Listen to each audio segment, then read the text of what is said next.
नमस्कार मित्रों, आप सभी का विलेज दुनियादारी न्यूज में स्वागत है। मित्रों, आज हम गाजीपुर के जनपद में सरैया गांव में हैं और उसी ग्राम सभा में अब हमने एक वीडियो 25 अक्टूबर को बनाया था।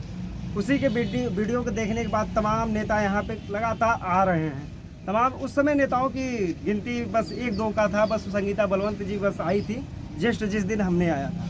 उसके बाद कई नेताओं ने, राष्ट्रीय लेवल के नेता हैं और यहाँ पे तमाम देखिए युवा संगठन आ गया है, युवा बिंद महासभा के बैनर तले के लोग भी आए हैं यहाँ पे और इस पीड़ित परिवार को कुछ न कुछ आर्थिक मदद देने का प्रयास कर रहे हैं, जिससे कि इसके घर की स्थिति हमने उस दिन दिखाया था। इसके घर की स्थिति इतनी जर्जर थी कि इतना जो ईंट है वो भी मिट्टी से जुड़े हैं और कहीं कहीं तो जुड़े भी नहीं हैं, डायरेक्ट ऐसे ही लगा दिया गया था। हमने उस दिन पूरा प्रयास किया था दिखाने का और लोगों ने देखा और उस तरह आत्मा बड़ा दुखी था लोगों का और फिर यहाँ पे आना लगातार शुरू किया। सबसे पहले आप लोगों का हमारे चैनल में स्वागत है। बहुत बहुत धन्यवाद प्रमोद जी। अपना थोड़ा परिचय दीजिएगा। मेरा नाम राजेश बिंद, युवा बिंद महासभा के राष्ट्रीय अध्यक्ष और समाज सेवा में काफ़ी समय से मैं लगा हूँ। और इस घटना के बारे में जैसे मुझे पता चला तो इस पर हम लोगों की नज़र बनी हुई थी और जैसे ही पूरी कमेटी के आदेश हुआ, उस कमेटी के आदेश का पालन करते हुए हम यहाँ पर पहुँचे। क्या इस परिवार की स्थिति देखकर आप सभी को क्या लगा?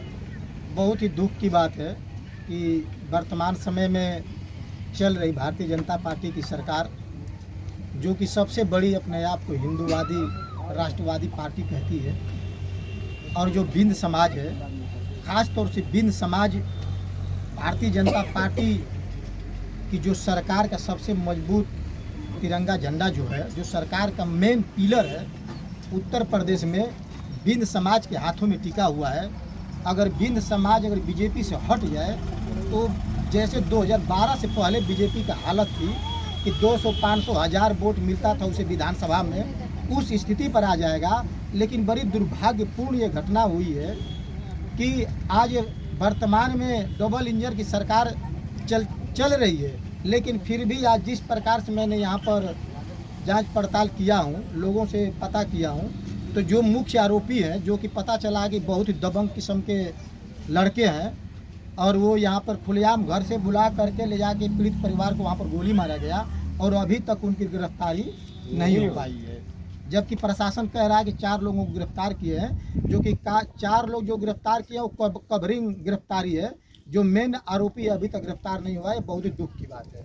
क्या प्रशासन से आप उम्मीद करें? मैं सरकार से और प्रशासन से उम्मीद तो ये करता हूँ कि जल्द से जल्द उनको गिरफ्तार किया जाए और कम से कम उन पर गुंडा एक्ट लगाया जाए, गैंगस्टर लगाया जाए, रसूखा लगा करके और उनको कड़ी से कड़ी सजा दी जाए।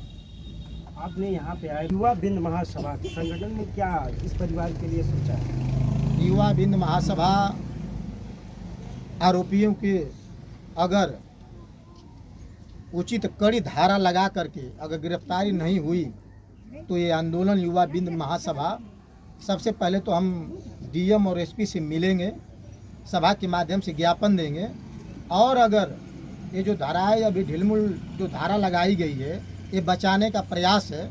क्योंकि बहुत सदियों से देखते आए हैं लोग और इतिहास गवाह है कि हमेशा जो ऊंची जात के लोग होते हैं नीचे जात को कीड़ा मकोड़ा समझते हैं और ये घटना उसी के तहत की गई है, ये दुस्साहस उसी के तहत किया गया है। क्योंकि बिंद समाज लड़ाकू समाज तो है ही है, लेकिन ये पुरानी संस्कृति की एक विरासत है देश की, एक सभ्य समाज है। ये तीर धनुष चलाना तो जानता है, लेकिन चलाता है सिर्फ बचाने के लिए, लोगों को बचाने के लिए।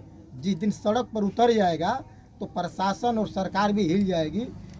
मैं इस पर यही मांग करूंगा कि जल्द जल्द कार्रवाई किया जाए। यही कह रहे हैं कि हम धरना करेंगे, पर उस धरना का कब क्या होगा कुछ समझ में नहीं आ रहा है। एक घटना 23 तारीख को हुआ है, 23 अक्टूबर को। तो घर टूट रहा है, इनका क्यों नहीं टूट रहा है?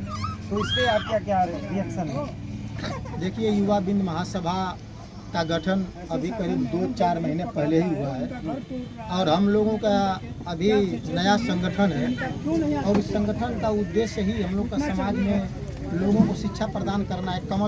कलम पकड़ाने के लिए संगठन बनाया गया है, लेकिन कलम के साथ साथ मैं देख रहा हूँ कि समाज पर अगर इस तरीके से अत्याचार होगा तो ये संगठन तलवार भी उठाने का काम करेगा। और अगर सरकार और कानून न्याय नहीं दिलाएगी तो ये संगठन अपने तरीके से न्याय देने का काम करेगा समाज में। जो अपने क्षेत्र के या देश प्रदेश में नेता है बिंद समाज और युवा साथी, इसे क्या अपील करना चाहिए? मैं युवाओं से ये कहना चाहता हूँ, पूरे गाजीपुर जिले के जो भी समाज सेवी युवा हैं, साथियों, इस देश में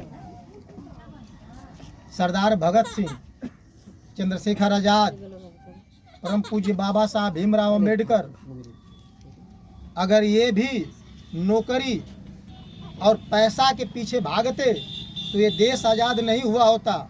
और ना ही अगर बाबा साहब भी 32 डिग्री लेने के बाद अगर जाके अमेरिका में नौकरी करते तो भारत का इतना मजबूत संविधान नहीं लिखा जाता। पूरे जिले के मैं नौजवानों को कहना चाहता हूँ कि शहीद भगत सिंह की तरह और चंद्रशेखर की तरह पूरा निस्वार्थ भाव से समाज के पीड़ित व्यक्तियों के ऊपर न्याय दिलाने के लिए 12-24 घंटा में से 12 घंटा निकालिए। मैं दिल्ली में बिजनेस करता हूँ, लेकिन साल का कम से कम, बहुत ही मेरा छोटा बिजनेस है, पर समाज में सालीना 20 से 25 से 30 हज़ार रुपया सालीना खर्च करता हूँ। और हर महीने दिल्ली से आकर के गाजीपुर में 10 दिन 15 दिन की यात्रा करता हूँ और गांव-गांव में शिक्षा का संदेश देता हूँ। सभी नौजवानों से कहना चाहूँगा कि इस प्रकार कभी घटना हो, आप लोग समाज में निकलिए। बस ये मत देखिए कि हमको सिर्फ प्रधानी का चुनाव जीतना है, जिला पंचायती का चुनाव जीतना है। समाज के लिए हम लोग को लड़ना है। समाज में जब आप लड़ेंगे, समाज के हक अधिकार के लिए लड़ेंगे, तो आपको सम्मान वैसे ही प्राप्त हो जाएगा। सभी नौजवानों से अपील करना चाहता हूँ कि जो इस प्रकार के जो युवा बिंद महासंगठन जो सरकारी कर्मचारी संघ ने निर्माण किया है, ऐसे संगठनों से जुड़ करके निस्वार्थ भाव में समय दीजिए। समाज को जो समय देता है वही सबसे बड़ा समाज सेवक कहलाता है। साथियों, सिर्फ फोटो खिंचाने से काम नहीं चलेगा। और नौजवानों से मैं यही कहना चाहता हूं। मित्रों, हम गाजीपुर के जनपद में थे और सरैया चट्टी में तमाम लोगों से वार्ता करने का प्रयास किया और लोगों ने बताया जो युवा बिंद महासभा है और इन्होंने बड़ा अच्छा एक प्रोग्राम चलाया है, जो कि देश के कहीं भी बिंद समाज के लोग हैं तो उनसे जुड़ें और ये समाज वहाँ पे पहुँचेगा। युवा बिंद महासभा है, वो आर्थिक मदद करेगा, शिक्षा के क्षेत्र में बहुत सारा कार्य भी कर रहा है और लोगों को जब शिक्षित होंगे तो एक अच्छा समाज बनाने का बहुत बढ़िया से प्रयास करेंगे। शिक्षित नहीं रहेंगे तो लोग अपने अधिकार नहीं जान पाएंगे, जब अधिकार नहीं जानेंगे तो उनका शोषण होना तय है। और तो मित्रों देखिए, हमने 24 तारीख को यहाँ पे आया था, वीडियो बनाने का प्रयास किया था, लोगों ने खूब अच्छे से देखा है और जो बच्चा पैदा हुआ था उसको बच्चे को हमने भी दिखाया था, पर वो बच्चा इस दुनिया में नहीं रहा है। ये बड़ा दुखद पक्ष है क्योंकि उनका देखभाल सही तरीके से नहीं हुआ होगा क्योंकि ऐसी घटना होने के वारदात उस समय थी तो घर वाले जो है उनके अफरा तफरी में परेशान रहे होंगे, उस बच्चे का उतना अच्छे से केयर नहीं कर पाए। और रही बात, युवा बिंद महासभा ने यहाँ पे 27,700 रुपये का योगदान दिया है इस पीड़ित परिवार को और ये बहुत अच्छा प्रयास है। तमाम नेता आते हैं पर कोई आर्थिक मदद करने का प्रयास जल्दी नहीं करते हैं, पर युवाओं ने एक अच्छा प्रयास कर रहे हैं। इसलिए इस युवा संगठन में जुड़िए और मजबूती बनाइए और जिससे देश और प्रदेश में एक अलग पहचान बनाइए, तब जाके बदलेगा अपना समाज और तब शोषण का जो होगा शिकार उससे बच पाएंगे। मित्रों चलिए, आप सभी से विदा लेते हैं, मिलते हैं किसी और वीडियो के साथ, तब तक के लिए जय हिंद।